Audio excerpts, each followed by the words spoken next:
കഴിഞ്ഞ കുറേ ദിവസമായി നമ്മുടെ മുൻപിൽ ഏറ്റവും പ്രധാനപ്പെട്ട വാർത്തയായി നിൽക്കുന്നത് മറ്റൊന്നുമല്ല, ശബരിമലയിലെ ശില്പപാളി വിവാദം, അതിന് തുടർച്ചയിലുള്ള അന്വേഷണം, മറ്റു കാര്യങ്ങളൊക്കെ തന്നെയാണ്. ഇന്ന് അതിൽ ഏറ്റവും പ്രധാനപ്പെട്ട ഒരു ദിവസമാണ്. ഈ ശബരിമല ശില്പപാളി വിവാദത്തിൽ ദേവസ്വം വിജിലൻസിന്റെ അന്തിമ അന്വേഷണ റിപ്പോർട്ട് ഹൈക്കോടതിയിൽ സമർപ്പിക്കുന്ന ദിവസം കൂടിയാണ്. കഴിഞ്ഞ ദിവസമാണ് പ്രാഥമിക റിപ്പോർട്ട് സമർപ്പിച്ചത്. ആ റിപ്പോർട്ടിന്റെ അടിസ്ഥാനത്തിൽ ദേവസ്വം ബോർഡിന്റെ അടക്കം ആവശ്യം വന്നതുകൊണ്ടാണല്ലോ പ്രത്യേക അന്വേഷണ സംഘത്തെ കോടതി നിയോഗിക്കുകയും ചെയ്തത്. ഏതായാലും ഇന്ന് അന്തിമ റിപ്പോർട്ട് സമർപ്പിക്കാൻ പോകുന്നു. ആ റിപ്പോർട്ടിൽ ഉണ്ണികൃഷ്ണൻ പോറ്റിക്കെതിരെ ഗുരുതരമായ കണ്ടെത്തലുകൾ ഉണ്ടായെന്നാണ് നമുക്ക് മനസ്സിലാക്കാൻ കഴിയുന്നത്. ഈ റിപ്പോർട്ടിന്റെ അടിസ്ഥാനത്തിൽ ദേവസ്വം ബോർഡ് തുടർ നടപടികൾ സ്വീകരിക്കുമെന്നും മനസ്സിലാക്കുന്നു. തിരുവനന്തപുരത്ത് നിന്ന് നൃപൻ ഈ വാർത്തയുടെ സമഗ്ര വിവരങ്ങളുമായി നമ്മളോടൊപ്പം ആദ്യം ചേരുന്നു. ആദ്യം നമ്മൾ പോകുന്നു തിരുവനന്തപുരത്തേക്ക്, നൃപനിലേക്ക്. Nripen, good morning.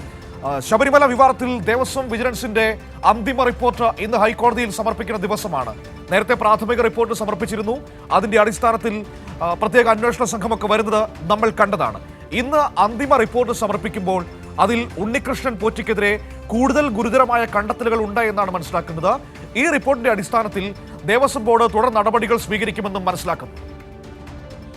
ആദ്യമായി വെരി ഗുഡ് മോർണിംഗ് മനു നേരത്തെ മുഖവരിയായി സൂചിപ്പിച്ചതാണ് ഏറ്റവും പ്രധാനപ്പെട്ട കാര്യം. ഇന്ന് ഏറ്റവും നിർണായകമാണ്. ഈ ശബരിമല ഈ വിവാദങ്ങളുമായി ബന്ധപ്പെട്ട് പ്രാഥമിക റിപ്പോർട്ടിൽ തന്നെ ഗുരുതരമായ കണ്ടെത്തലുണ്ടായിരുന്നു. അതിനെ തുടർന്നാണ് അടുത്ത നടപടികളിലേക്ക് കോടതി കടക്കുകയും SIT ടീമിനെ നിയോഗിക്കുകയും ചെയ്തത്. ഇനി അന്തിമ റിപ്പോർട്ട് ഇന്ന് സമർപ്പിക്കുന്നതോടുകൂടി ഇതിനുള്ള അന്വേഷണം SIT ടീം തന്നെ ഏറ്റെടുക്കും. ഈ റിപ്പോർട്ടിൻ്റെ സ്വാഭാവികമായ തുടർ നടപടി SIT ടീം അത് വിലയിരുത്തുകയും കൂടുതൽ രേഖകൾ കണ്ടെടുക്കുകയും ഒപ്പം തന്നെ ഈ ആരോപണ വിധേയരായിട്ടുള്ള നിലവിലുള്ള പ്രതികൾക്കെതിരെയുള്ള കർശന നടപടിയും ചോദ്യം ചെയ്യലും മറ്റ് അറസ്റ്റടക്കമുള്ള നടപടികൾ വേണമെങ്കിൽ അതിലേക്ക് SIT ടീം മാറും എന്നതാണ് അതിൻ്റെ ഏറ്റവും പ്രധാനപ്പെട്ട രണ്ടാമത്തെ ഭാഗം. അത് ഒപ്പം തന്നെ നമുക്ക് കൂട്ടിച്ചേർക്കാനുള്ളത് ഈ ഉണ്ണികൃഷ്ണൻ നമ്പൂതിരിയുമായി ബന്ധപ്പെട്ട അടുത്ത എങ്ങനെയാണ് ഇത്തരത്തിലുള്ളൊരു അവതാരം ശബരിമലയായി ബന്ധപ്പെട്ട് പ്രവർത്തിച്ചു തുടങ്ങിയത്, ഇയാളുടെ ബന്ധങ്ങൾ എങ്ങനെയൊക്കെയാണ്, ഇയാൾ എങ്ങനെയാണ് ഇത്തരത്തിൽ സ്വർണം പൂശുമായി ബന്ധപ്പെട്ട ഇത്തരത്തിൽ ശബരിമലയുമായി ബന്ധപ്പെട്ട പ്രവർത്തനങ്ങളിൽ ഉദ്യോഗസ്ഥരെ അടക്കം സ്വാധീനിക്കുക എന്ന തരത്തിലേക്ക് ഇദ്ദേഹത്തിൻ്റെ വളർച്ച എങ്ങനെയാണ് എന്ന തരത്തിലുള്ള വിശദാംശങ്ങൾ കൂടി ശേഖരിച്ചിട്ടുണ്ട്. ഒപ്പം തന്നെ അന്ന് തന്നെ അഡ്മിനിസ്ട്രേറ്റീവ് ഓഫീസറായിരുന്ന മുരാരി ബാബുവിനെതിരെ ദേവസ്വം ബോർഡ് നടപടി എടുത്തിരുന്നു. ഒപ്പം ഇത്തരത്തിൽ വിരമിച്ച ഉദ്യോഗസ്ഥർക്കടക്കം പങ്കുണ്ട് എന്ന സൂചനകൾ പുറത്തു വരുന്നുണ്ട്. അവർക്കെതിരെയുള്ള അവരുടെ ഈ പെൻഷൻ അടക്കം തടഞ്ഞു വയ്ക്കുന്ന നിയമ നടപടികളിലേക്ക് ദേവസ്വം ബോർഡ് പോകും. അതിനനുസരിച്ച് കോടതിയിൽ വേണ്ട അഭ്യർത്ഥന നൽകുകയും ഈ അന്വേഷണ സംഘത്തിന് കൂടുതൽ വിശദാംശങ്ങൾ ദേവസ്വം ബോർഡ് കൈമാറുകയും ചെയ്യും.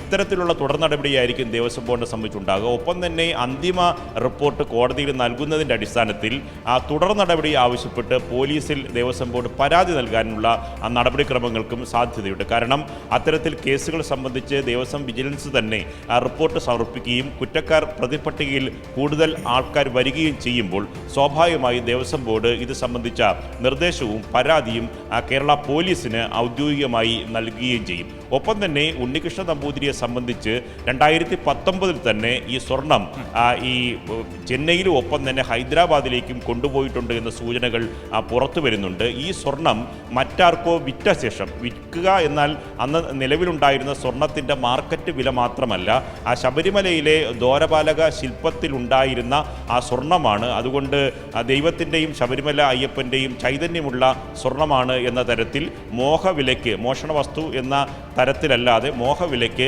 പല ഉന്നതർക്കും ഇത് വിറ്റുപോയിട്ടുണ്ട് എന്ന ആ സൂചന കൂടി വിജിലൻസിന് തന്നെ ലഭിച്ചിട്ടുണ്ട്.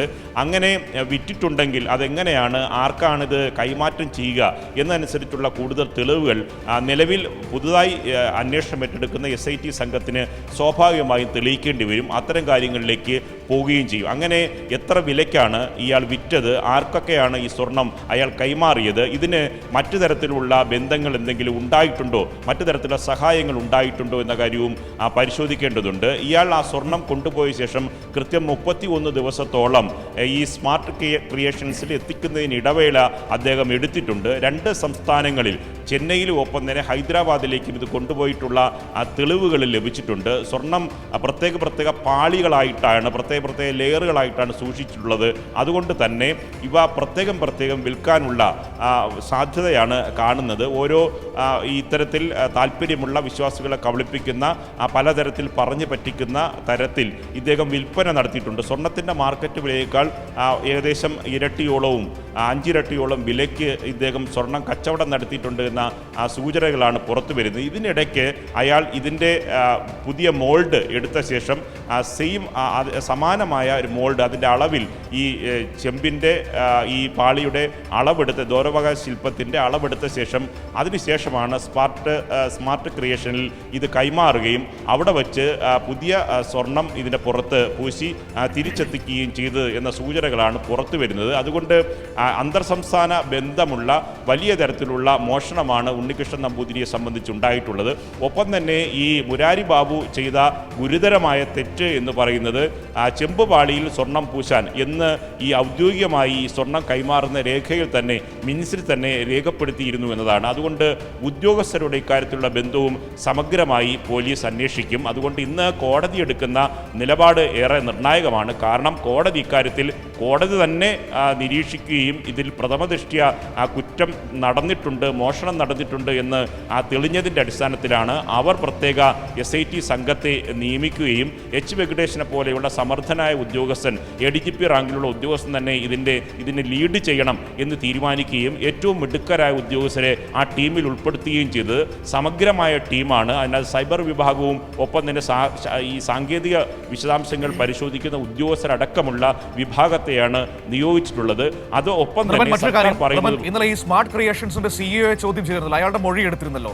അപ്പോൾ ഇന്ന് വരുന്ന ഈ അന്തിമ റിപ്പോർട്ടും ഈ സ്മാർട്ട് ക്രിയേഷൻ CEOയുടെ മൊഴിയടക്കം പരിശോധിച്ചുകൊണ്ട് വരും ദിവസങ്ങളിൽ കൂടുതൽ സമഗ്രമായ പരിശോധനകളിലേക്ക് വേണമെങ്കിൽ സ്മാർട്ട് ക്രിയേഷൻസിലടക്കം പരിശോധന അടക്കമുള്ള കാര്യങ്ങളിലേക്ക് പോകാനുള്ള സാധ്യതകൾ കാണുന്നില്ലേ?